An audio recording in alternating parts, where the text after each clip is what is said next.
kembali lagi di channel aku, Marjorie Cheng.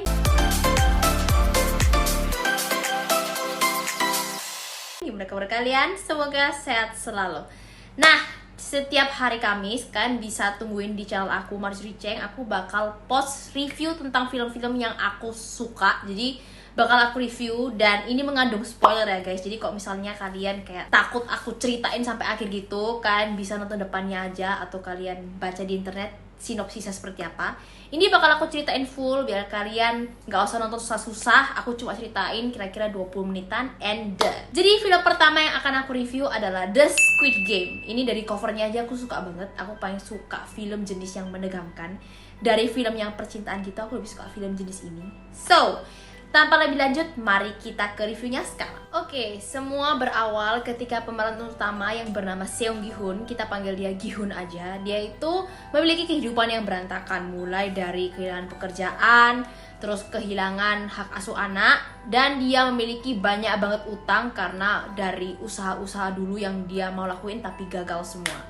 Nah, karena dia memiliki utang yang banyak, akhirnya dia menandatangani perjanjian untuk penyerahan organ-organ tubuh dia. Tapi tak disangka dia itu akhirnya bertemu dengan seorang yang misterius gitu, dan dia diperankan oleh Gong Yoo. Nah, dia tuh mainkan beberapa permainan, terus akhirnya si Gong Yoo ini menawarkan suatu permainan yang benar-benar bisa membayar hutang mereka. Pokoknya jumlahnya berapapun bisa dibayar gitu. Nah, karena si Gi-hun ini sudah benar-benar desperate atau sudah putus asa, akhirnya dia pun mengiyakan. Dan setelah ia mengiyakan, akhirnya pada malam hari ia pun dijemput oleh mobil misterius dan dia pun dibius di tempat biar nggak tahu di mana tempat dimulainya game ini. Setelah sampai dan bangun, dia pun melihat bahwa ternyata dia nggak sendiri. Karena ada 455 orang lainnya dengan latar belakang yang sama. Yap, semua terjerat hutang. Nah, game pertama pun dimulai. Semua orang tuh benar-benar bersemangat karena hadiahnya, aku rupiahin aja, itu 453 miliar. Jadi benar-benar banyak banget. Game pertama itu di zamanku, aku tuh mainnya namanya PPN Stop. Jadi pertama mereka tuh kayak, walah kalau kalah tuh paling ya udahlah, paling cuma gitu aja. Ternyata kalau kalian sekali melakukan kesalahan, nyawa kalian yang melayang. Dan setelah selesai permainan pertama, tersisa 201 orang dari 456 orang tadi. Dan karena mereka tuh bener-bener kayak shock gitu ya, akhirnya di peraturan game itu memang ada, kalau misalnya mayoritas memutuskan untuk apa, maka itu yang akan dilakukan. Dan mayoritas pun memutuskan kalau game ini tuh diberhentikan. Oleh sebab itu, mereka pun dipulangkan dan dibebaskan dari game ini. Lega dan bebas, akhirnya mereka pun kembali ke keseharian mereka, tetapi tidak seindah itu. Bahkan salah satu mantan pemain itu merupakan teman masa kecil Gi-hun yang bernama Cho Sang-woo. Dia tuh saking sudah putus asanya karena penggelapan dana, jadi dia tuh kan harus membayar hutang gitu ya. Nah, dia tuh hampir membunuh diri. Padahal dia tuh dulu waktu kecil dia tuh kebanggaan kayak desanya mereka gitu loh, kayak anak emas lah anggapannya, tetapi dia kok bisa berakhir gagal seperti itu, kayak gitulah ya. Nah, setelah itu karena ibu Gi-hun ini sakit parah, dia tuh kayak terkena diabetes gitu dan harus melakukan operasi di mana biayanya itu nggak murah. Karena stres tuh Gi-hun tuh kayak jalan-jalan malam dan bertemu dengan salah satu pemain tertua di sana, yaitu Oh Il-nam. Itu dia tuh udah kayak kakek-kakek gitu. Nah, akhirnya pun mereka tuh berbincang gimana kehidupanmu setelah ikut permainan game, kayak gitu-gitu lah ya. Terus Oh Il-nam ini bercerita juga kalau ternyata hidupnya dia itu yang nggak sebahagia itu gitu. Bahkan dia itu ya juga terpuruk. Setelah itu Gi-hun pun berpikir-pikir kayak, ya sudahlah, apa aku ikut berpartisipasi lagi ya, karena setiap pemain tuh mendapatkan kayak re-invitation gitu loh, kayak kamu mau ikut lagi nggak. Akhirnya pun mereka bertiga berpartisipasi lagi dalam game itu. Nah, ini cerita sampingan ya, menurutku cuma kayak tambahan biar kalian bisa melihat dalam-dalamnya ceritanya itu kayak gimana. Jadi ada seorang polisi di mana dia itu mencari kakaknya, dan clue terakhirnya itu ya kartu nama dari game ini. Nah, akhirnya pun dia itu menyamar menjadi salah satu petugas di dalam game di situ. Jadi kalau kalian berpartisipasi di dalam game itu, kan ada bakal lihat petugas berbaju pink dan mereka tuh menggunakan kayak topeng dengan lambang berbeda gitu loh. Kalau segitiga, kalau kotak itu yang paling tinggi, anggapannya kayak petingginya. Yang segitiga tuh yang selalu pegang senjata. Terus yang lingkar tuh kayak bawahan, kayak kacung gitu lah, yang disuruh-suruh gitu. Setelah mereka kembali, mereka pun melihat siapa aja yang kembali. Dan dari 201 orang ternyata yang kembali dari 187. Berarti 24 orang lainnya itu memutuskan untuk tidak berpartisipasi. Nah, dari beberapa karakter ini aku ceritain yang benar-benar kayak pion-pion atau karakter yang penting ya. Yang pertama adalah Kang Sebyok. Dia tuh seorang cewek dari Korea Utara. Dan tujuan dia ikut game ini itu untuk membebaskan mamanya dari Korea Utara serta membawa adiknya yang di panti asuhan untuk bisa memiliki rumah dan tinggal dengan layak di Korea Selatan. Yang kedua adalah Jang Deok-so. Dia tuh adalah seorang mafia dan dia tuh barusan kayak melakukan penipuan di Filipina gitu. Jadi dia tuh kayak semacam buronan gitu lah ya. Yang ketiga adalah Ali Abdul. Dia tuh kayak pekerja dari mana ya, kalau nggak salah di Afghanistan gitu. Dan dia tuh mencelakai salah satu kepala di pekerjaan yang dulu, sehingga dia tuh kayak menjadi suatu buronan juga lah ya. Intinya dia tuh juga melakukan kejahatan dan juga memerlukan uang untuk kembali ke sana dan hidup dengan layak. Setelah mereka reunian, dimulailah game kedua. Nah, mereka tuh disuruh memilih 4 lambang ya. Jadi ada segitiga, bulat, kotak, atau payung. Jadi setelah kalian memilih, kalian bakal disuruh berbaris dan ternyata gambar yang kalian pilih itu adalah gambar yang harus kalian potong sesuai bentuknya. Jadi kalau misalkan pilih lingkaran, ya kalian harus potong bentuk lingkaran di atas gula atau permen dari gula merah gitu ya. Jadi kalian harus potong dan nggak boleh melakukan kesalahan sedikit pun. Misalnya kalian pecahin dikit aja, langsung kepala kalian hilang. Setelah game kedua, tersisa 106 orang. Dan setelah game itu biasanya mereka tuh kayak dikasih makan gitu loh. Jadi kayak dikasih waktu istirahat, dikasih waktu makan. Tetapi makanan mereka itu porsinya dikurangi, sehingga ada beberapa orang yang melakukan kecurangan gitu, dan akhirnya terjadi pertikaian. Nah, karena kayak menyebabkan kayak pergesekan gitu, akhirnya pada saat jam tidur, Jang Deok-so berserta kayak anggotanya yang mafia-mafia itu memutuskan untuk membunuh beberapa orang. Akhirnya kayak terjadi pertikaian besar gitu, dan akhirnya 20 orang lagi mati di tempat. Dan mereka kalau mati itu ditaruh di kayak kotak hadiah gitu loh guys. Jadi kayak bakal dibawa sama petugasnya gitu.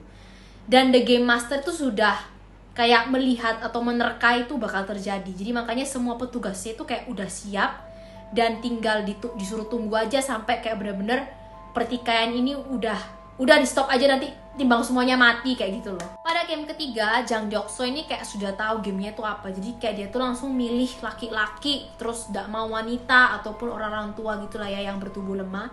Dia ini mendapat kayak spoiler dari seorang pria yang bernama Beongki. Dia tuh adalah seorang dokter yang ternyata dia tuh bekerja sama dengan orang-orang yang berbaju pink. Setelah mereka berhasil membuat kelompok, akhirnya mereka pun dipertunjukkan game ketiga yang merupakan tarik tambang.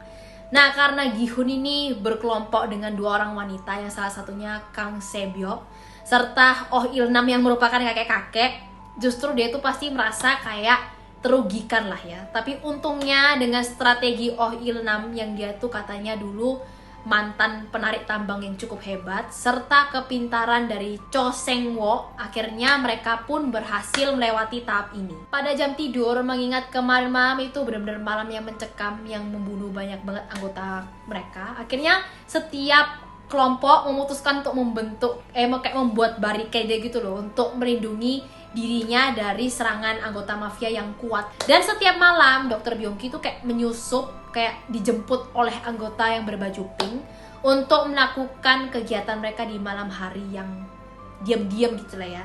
Dan ternyata mereka itu melakukan penggelapan organ. Tetapi untungnya Game Master beserta anggotanya gitu berhasil mengungkap kegiatan mereka dan akhirnya mereka semua dibunuh. Dan pada pagi hari akhirnya si dokter beserta anggota-anggota berbaju pink yang berkhianat itu digantung di depan anggota-anggota yang masih ada lah ya. Dan si Game Master tuh menjelaskan kalau di game ini tuh nggak boleh sama sekali ada kecurangan. Nah, si mafia ini mulai keringat dingin dan panik karena kuping informannya itu sudah nggak ada.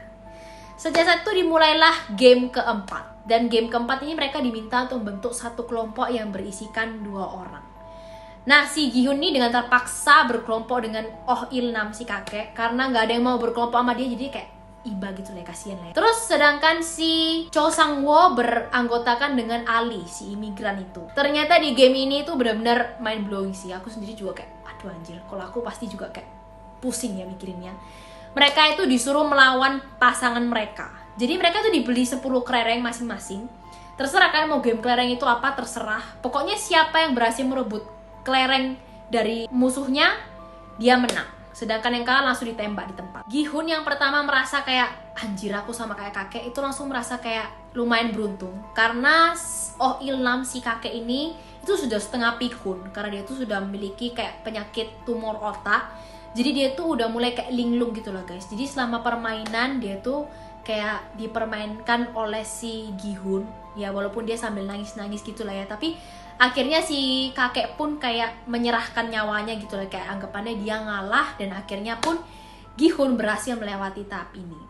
Sedangkan si Cho Sang-woo ini menurutku yang paling kayak sakit sih caranya. Jadi dia itu mencurangi si Ali. Jadi dengan cara tanpa paksakan, di peraturannya boleh game apapun tanpa paksaan. Jadi dia tuh membodoh-bodohi Ali, akhirnya pun Ali yang dieliminasi. Setelah game selesai dengan suasana mencekam karena mereka baru saja membunuh orang-orang terdekat mereka, akhirnya si Game Master pun ini juga mulai tersadar kalau di game mereka ini ada penyusup, yaitu seorang polisi yang menyusup menjadi anggota berbaju pink inilah ya. Dan pada saat selesai game keempat, bakal ada tamu-tamu VIP yang merupakan orang-orang kaya di dunia gitu lah ya. Jadi permainan ini tuh diadakan untuk menghibur orang-orang kaya. Jadi kayak anggapannya ini pacuan kuda tapi versi manusia. Jadi kayak mereka bertaruh siapa yang bakal selamat sampai akhir. Akhirnya game kelima pun dimulai, dimana tersisa 16 orang karena satu orang itu bunuh diri karena ia merasa bersalah telah mengorbankan istrinya. Dan di game kelima ini si Game Master udah bilang ke pemain-pemainnya kalau nomor yang kalian pilih itu bakal berpengaruh banget di game yang kalian mainkan ini. Jadi choose wisely. Dan setelah mereka milih gitu nomornya 1-16, mereka pun ditunjukkan ada jembatan kaca gitu ya. Dan ada 2 sisi, dimana kalau kalian salah memilih pijakan, kan bakal langsung jatuh and death ya. Nah setelah kayak ada pertikaian gitu lah ya, biasa lah ya, ada yang manusia egois yang kayak aku nggak mau maju sampai kamu yang maju, kayak gitu gitulah ya. Akhirnya pun tersisa 3 orang, Cho Sang-woo, Gi-hun, dan si Kang Se-byuk. Di game tersebut, jadi si Gi-hun ini mulai melihat teman masa kecilnya si Sang-woo ini benar-benar bukan orang yang baik. Kayak dia tuh mulai menunjukkan true colorsnya karena dia tuh melakukan sesuatu yang kejam banget lah ya. Jadi dia tuh benar-benar kayak udah kayak Sang-woo udah gak bener nih. Jadi setelah permainan, jadi mereka bertiga tiba tepat waktu gitu loh. Jadi kalau misalnya mereka telat 1 detik aja, jembatan tuh bakal diledakkan. Malam terakhir sebelum permainan terakhir yang memilih pemenangnya siapa, mereka itu kayak disajikan makanan enak gitu loh, kayak selamat kan sudah berada di top 3 gitu.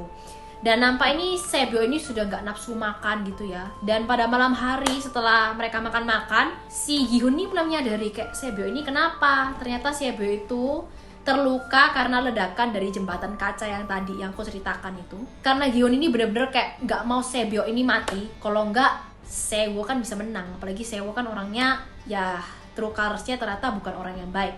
Jadi Gi-hun ini benar-benar memohon-mohon di depan pintu gitu untuk para petugas biar mengobati si Se-byuk. Si Se-woo, sudah aku bilang dia tuh bukan orang yang baik. Waktu si Gi-hun tuh mohon-mohon, ternyata Se-woo ini membunuh Se-byuk yang sedang tidur. Jadi tersisalah 2 orang. Akhirnya permainan terakhir mereka tuh mainkan game Squid Game, dimana pemain terakhirnya adalah si Gi-hun dan Sang-woo.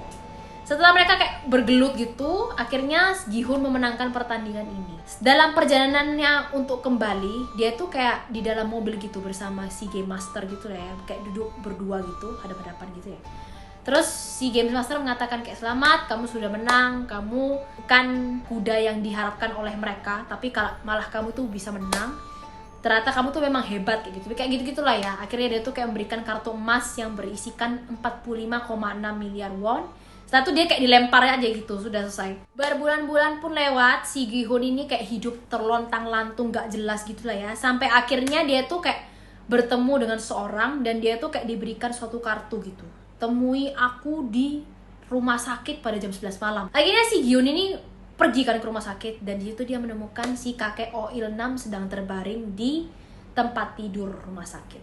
Di situ si Oh Il-nam itu bercerita kenapa dia ini memanggil si Gi-hun. Karena ternyata si Gi-hun ini tidak memakai sama sekali uang pemberian dari game tersebut. Di situ Oh Il-nam tuh cerita kenapa dia itu melakukan hal ini semua gitu loh. Game ini tuh latar belakangnya apa sih? Segerombolan orang kaya di mana mereka tuh kayak sudah kehabisan kesenangan gitu lah ya. Jadi kayak udah bingung gitu loh, saking kebanyakan duitnya ini mau ngapain gitu.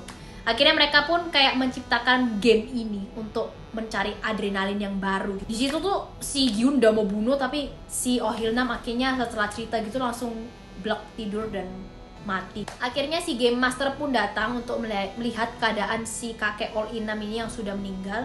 Dan di situ terungkap kalau Game Master selama ini adalah kakak dari polisi yang mati-matian cari kakaknya itu. Aku benar-benar kaget juga sih kalau dia ternyata adalah Game Masternya. Setelah itu nampak si Gi-hun ini kayak sudah mulai membenahi hidupnya gitu. Jadi dia memberikan sebagian uangnya ke mamanya Seonwo, serta dia juga mengambil adiknya Sebyok dari panti asuhan dan kayak gimana ya, minta emak ini untuk merawat juga. Setelah itu dia tuh kan, aku bilang kan awalnya kok dia tuh kalah hak asuh. Jadi dia tuh kayak punya anak, jadi dia tuh kayak mau menyusul anaknya ke Amerika gitu di airport. Waktu dalam perjalanan kayak waktu turun kereta di airport, dia tuh ketemu lagi sama Goyeon, lagi kayak mau nawarkan game ini ke orang. Terus dia kayak marah banget, kayak kamu jangan ikut game ini apa kayak gitu itu. Dan akhirnya dia rebut kartunya tuh. Waktu udah mau naik pesawat gitu, dia tiba-tiba kayak telepon aja itu nomor yang ada di kartu itu. Terus dia bilang kayak aku nggak terima apa kayak gitu. Kayak intinya dia bilang kayak ini tuh nggak pantas dilakukan apa kayak gitu. Terus dia, orang yang ditelepon tuh bilang, udah kamu tuh move on aja ya, gak usah peduli di sini, nikmati aja hidupmu. Tapi kayak si Gi-hun nih merasa kayak ini tuh gak bener. Akhirnya skin berakhir, dia tuh telepon langsung kayak membalikkan badan dan gak jadi terbang ke Amerika. Dan filmnya aku ceritain secara singkat seperti itu. Jadi itu kayak ada 9 episode. Aku ceritain singkat, padat dan jelas seperti inilah ceritanya ya. Jadi ini salah satu film yang aku suka banget. Ini tuh tipe film yang aku suka. Jadi kayak gore, terus mendegangkan, bener-bener gak tertebak sama sekali cerita itu kayak apa. Aku tuh paling suka tipe cerita yang kayak gini daripada yang kayak cinta-cinta gitu. Aku kurang suka. Soalnya aku suka yang kayak deg-degan gitu, kayak ini kenapa kayak gitu. So kalau misalnya kalian punya tipe film yang sama kayak aku, ini tuh bagus banget. Ini must watch. Kalau misalnya kalian bilang kayak film Korea gak berapa lah kalau kayak gitu itu, kalian salah. Ini benar-benar bagus banget. Kalian harus banget nonton ini, oke? Dari 10 kasih nilai 9,5. Ini benar-benar bagus banget ya. Walaupun ada yang bilang kayak endingnya kurang sih, tapi menurut aku udah oke banget film Korea ini. So, kalau misalnya kalian sudah nonton ataupun ada pertanyaan, kalian bisa kolom komentar aja. Tapi kalau misalnya kalian ada pertanyaan yang benar-benar kayak harus dijawab sekarang, kalian bisa ke Instagram aku aja di marjocheng13. Nanti aku taruh di sini. So, thank you and I will see you on the next video. See you!